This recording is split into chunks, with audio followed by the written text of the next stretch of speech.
Hi, this is Jeffrey Fall. It's Tuesday, 1/13/2015.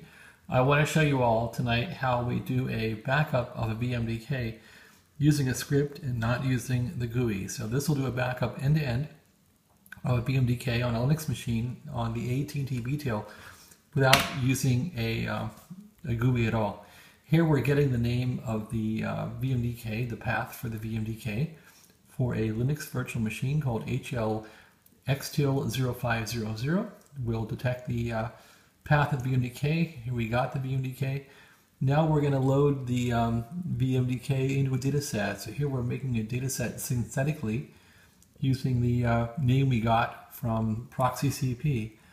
Now we're adding a target, and the target is going to be this name right here, which is a VMDK file. Now we're actually creating a group for the VM. So you'll see the group get created.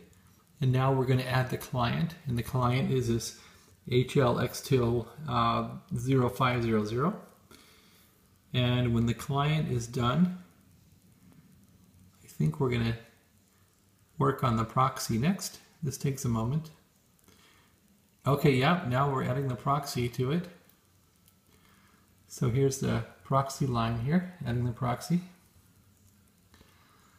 Now the proxy is added, we're going to attempt a group backup. So we're backing up that group, which backs up the data set of the target of that virtual machine. Now we're going to see if the backup is running. And we should see it going here. We're showing the activity. And sure enough, we're doing a waiting client. So if you wait another few minutes, you'll see waiting client will turn into a full backup.